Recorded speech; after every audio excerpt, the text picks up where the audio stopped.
Entonces, las vocales representan la existencia de Shiva. Son, de hecho, la manifestación de Shiva. Ya dijimos en la clase anterior, ¿no? Cuáles son los aspectos de Shiva. Chit Shakti, la energía de la consciencia. Ananda Shakti, la energía del gozo, nunca sé decir esta palabra, blissful o bliss, como... Dicha. Sí, toda la dicha. Icha Shakti, la voluntad, la energía de la voluntad. Jnana Shakti, la energía del conocimiento. Y Kriya Shakti, la energía de la acción. ¿Vale? Entonces, la letra A, sencilla, A sin ese alargamiento, simplemente A, es Anuttara, la consciencia. Anuttara es una de las maneras que llamamos la consciencia, pero en realidad su verdadero significado es sin paralelo. Entonces, sin paralelo es completamente no dual. Es como, si no tiene paralelo es porque es todo inclusiva y porque no hay nada más que esto, ¿no? Y esa Anuttara, esa energía de Shiva que no tiene paralelo, que no tiene otra igual, que es única, está representada con esa primera vocal A, y esto creo que lo podemos entender, es bastante sencillo. Luego, Ananda, que empieza con una A larga, pues está representada por esa A larga. Esa Ananda es como Shiva que goza con su propia existencia. Y entonces por eso, cuando estamos conectados, estamos en un estado de conciencia adecuado, es como que vemos el gozo, vemos la dicha en todo.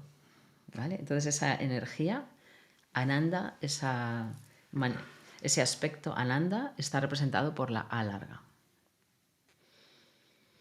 ¿Y luego qué viene? Viene la voluntad. Icha, con la I breve, con la I que no tiene el sombrerito, es la voluntad, pero es un estado de la voluntad sutil, ¿vale? Es como admira su propia naturaleza, ¿no? Shiva admira su propia naturaleza. Y se queda ahí. Y es su única voluntad. No es una voluntad hacia los objetos. Luego llega... bueno, y ese Icha es eso, la I breve. La I larga es Isana. Y es un estado de la voluntad ya que es un poquito más denso, ¿vale? Es como Shiva es consciente de su propia naturaleza, se regocija y de repente es como que quiere poseer su propia naturaleza. Y ahí tenemos esa I larga y es donde se empiezan aquí a complicar un poquito las cosas, ¿vale? Cuando quiere apropiarse de su propia naturaleza, ahí ya hay como una acción, ¿sabes? Hay como un gesto hacia afuera. Y entonces aquí vienen dos movimientos, ¿no? Uno es un mesa y otro es un ata. Entonces, ese un mesa, que está representado por la U breve, sin sombrerito, es cuando el universo, o sea, descubre que el universo existe en su propia naturaleza y está plena de conciencia y dicha. Pero en el segundo movimiento, el de la U larga, unata, en ese movimiento de repente es como, vale, ¿y qué hay en mi propia naturaleza? Es como quiero saber qué hay en mi propia naturaleza. Y ahí es donde empiezan a desgranarse, ¿no? Todas las realidades diferenciadas existentes, ¿no? Es como ahí ya empieza el mundo diferenciado. Y entonces, ¿qué ocurre? Que de repente, al observar y querer aprender qué hay en su propia naturaleza de manera diferenciada, o sea, todos los objetos que se están creando, ¿qué ocurre?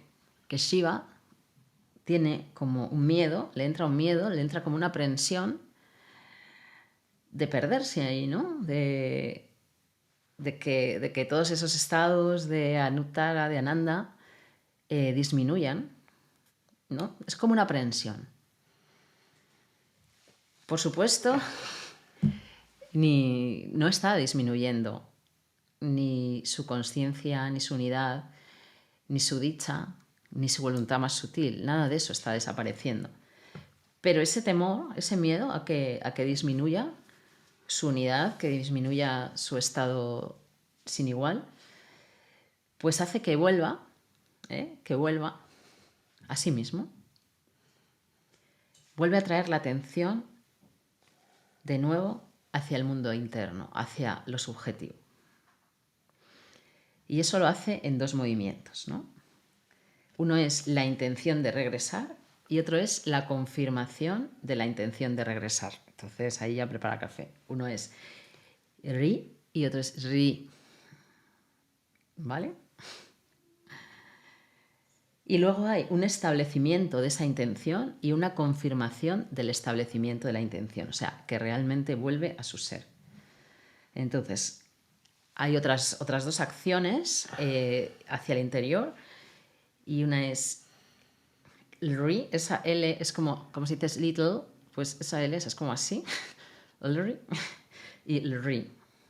Entonces, primero se establece la intención de volver a su propia subjetividad y luego la confirma con la siguiente vocal, esta, el ri larga. Pero esos también son 4 estados de Shiva. Son estados de Shiva donde él de repente puede descansar otra vez en su propia naturaleza, relajarse como ser supremo, pero como ya ha habido un movimiento hacia afuera, al volver a su interior hay un movimiento. O sea, ha vuelto, pero no hay una estabilidad. Hay un movimiento, pero dentro de su interior, ¿vale? Porque en Tantra no hay nada en quietud. O sea, hay un movimiento constante. No hay nada que sea estable, que ya lo dijimos en la clase anterior, ¿no? Como en el Advaita Vedanta, donde se crea que todo movimiento al final se va a parar. En Tantra creemos que el movimiento es todo el tiempo. Entonces, incluso aunque Shiva, un poco asustado, ¿no? De que al lanzarse a percibir todos esos objetos que se están como creando ahí y querer como poseerlos y querer como conocerlos, se vuelve hacia adentro, pero es un movimiento, ¿no? Aunque es un movimiento, pero subjetivo. Y entonces, otra vez, todo el universo está llevado a su propia naturaleza. Si las que habéis venido esta mañana a clase, que hemos estado haciendo Tandava, hemos hecho mucho el gesto de expande tu cuerpo cósmico, pero luego reabsorbe otra vez en un punto. ¿Vale? Entonces, porque siempre hay en el Tantra esa idea de que Shiva crea y Shiva es capaz de reabsorber. Entonces, ha reabsorbido todo lo que se estaba como creando incipientemente y de repente todo ese movimiento está interno. Entonces, esas 4 vocales tan difíciles de pronunciar, ri, ri, ri y el ri, le llaman las Amrita Villa, ¿no? Es como que son las vocales de néctar.